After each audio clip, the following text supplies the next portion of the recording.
Over here is the D Stone Pony Show. This guy, I need cannolis. With an incredible end to the 2017 MLB regular season, highlighted by the show put on by Giancarlo Stanton, the emergence of Aaron Judge and Cody Bellinger, along with the new era of young talented Yankees and dominant Dodgers, and the record-breaking run in the second half of the season by the defending AL champs can only mean one thing. Who will take home the World Series championship at the end of the year? Will it be the Dodgers, who 2 months back were considered one of the best teams in MLB history, 17 games in the season's last 2 months? How about the Astros with Correa, Altuve, who just hit 3 bombs yesterday, Springer, and newly acquired playoff ace Justin Verlander? The hottest team in the MLB comes into the postseason with vengeance after their heartbreaking conclusion to the 2016 season. Or will we see a repeat from the defending champs from the Windy City, who might be perfectly set up for another title run?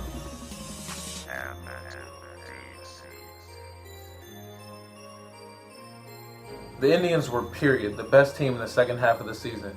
Not only did their offense lead them to 22 straight victories, but Corey Kluber and Carlos Carrasco were arguably the AL's best 2 starters in the second half.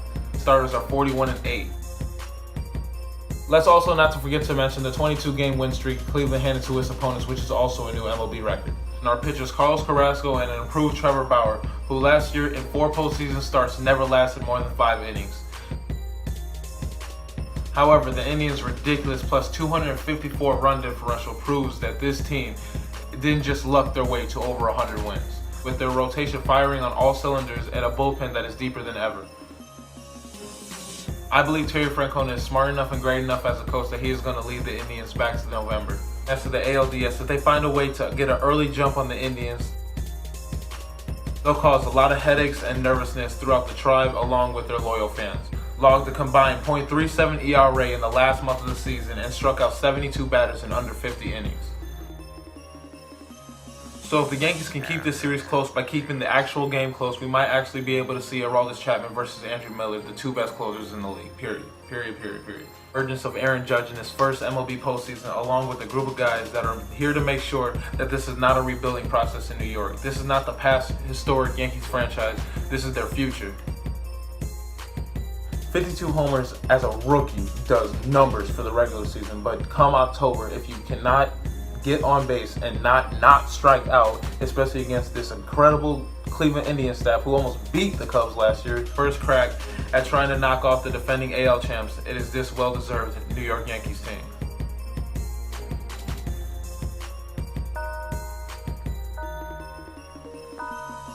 Playoff ace and Justin Verlander, it seems like the Astros are destined for an ALCS run. Betts and Pedroia are both banged up, and it is clear that Rick Porcello is not the same since his 2016 Cy Young Award-winning campaign. David Price has always been injured, so I'm not even worried about seeing him this postseason. And Chris Sale has been erratic and inconsistent these past 2 months, which cost him this year's Cy Young Award. That's in the MLB this year, and they will not be intimidated by Pomeranz or even Chris Sale. Altuve, Springer, and Correa lead a lineup that is able enough to have the best slugging percentage in the majors while having the lowest strikeout rate in the majors. Taking to at least compete with the Astros this series. However, I believe the Astros offense is just going to be too much for the Red Sox. And now that they're on with Verlander, this makes this a championship competitive team. The Red Sox may have Sale, but they're not offensively equipped enough to beat this Houston Astros team. Ideal combination to win it all. An unstoppable lineup from top to bottom, 2 aces at the top of rotation. If there's a powerful enough offense in the AL to beat Kluber twice in a 7-game series, it's the Astros lineup. This Astros lineup almost scored 900 runs this season from top to bottom because of their unique ability to have a great slugging percentage and a low strikeout rate. They just put the ball in play, and they put the ball pretty far. And as the Dodgers or even the 22-game winning streak of the Indians, the Astros went 21-8 in the last month of the season, taking them to the playoffs with plenty of momentum.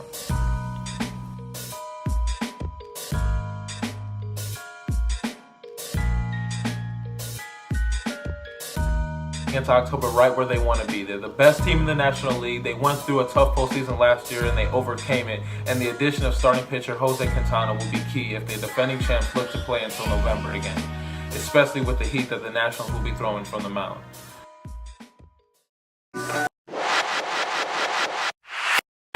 this guy over here. This is what I want to know. Are they going to win in the playoffs? If there's any hope of a repeat, they just did the best thing for them.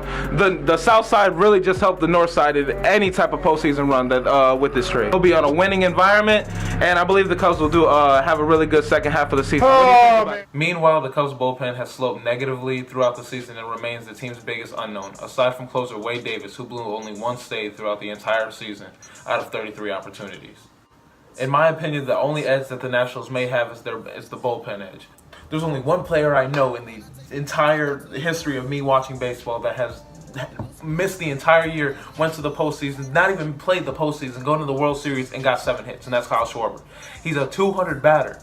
He's barely above a 200 batter, but he hit 30 bombs. That screams postseason. That screams postseason. And like I said earlier with the Astros, the Cubs are in a perfect position to make another run. To be able to defeat the Cubs in this series, Washington is going to need Bryce Harper and Max Scherzer at 100%, which, of course, they're not right now. One thing to remember, however, is that the Chicago Cubs played their best half of baseball in the second half of the season without their starting shortstop, Addison Russell. That's like playing without your point guard. That's like playing without your quarterback. They were also missing catcher Wilson Contreras, who was a big part of their lineup. Their catcher that calls the game and their shortstop that leads their infield, and probably the best infield in the majors. They also had a wishy-washy, banged-up pitching rotation throughout the entire year and still had the #1 record in the National League after the All-Star break. Now that they're all together, this October looks very promising to a returning championship team whose toughest opponents are the struggling Dodgers, who first have to get through a tough series with the Diamondbacks, a division rival, along with a banged-up Nationals team with Scherzer and former MVP Bryce Harper returning from injuries on short notice. The Cubs swept the Nationals earlier in the season in a 4-game series, and I believe the Cubs' amazing offense and veteran pitching staff will have what it takes to make another historic and magical October run.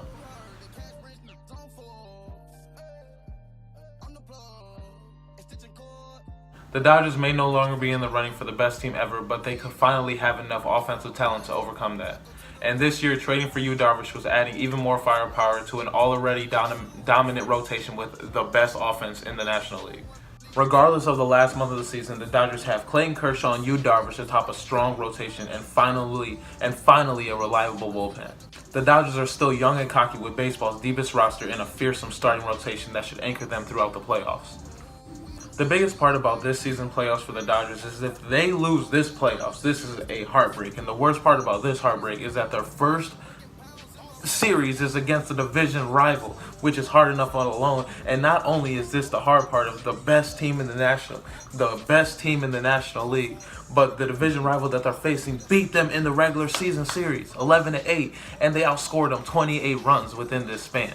Starting pitcher Robbie Ray dominated the Dodgers with 53 Ks in under 32 innings in the last half of the season, and the Dodgers might have to face him twice since Greinke pitched in the wildcard game. This also doesn't help that the Diamondbacks have MVP caliber player in Paul Goldschmidt, along with a newly acquired JD Martinez with an unbelievable backstory, hitting 40-plus home runs, although missing the first month and a half of the season. How do you even do that?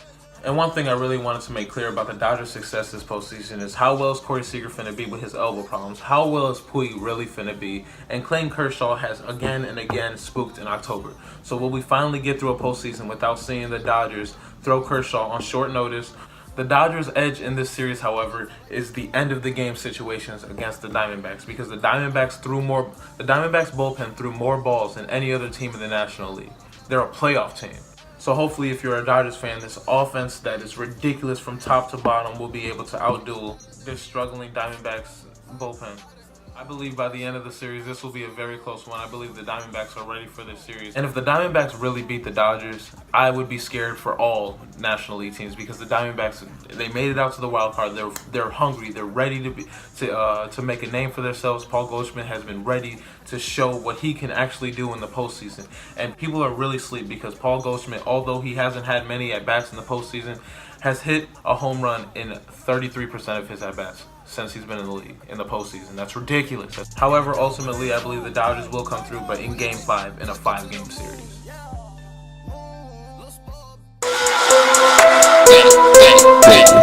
Rise with it. I like the sound of that. Rise with it. J.E. on the button. Rise with it.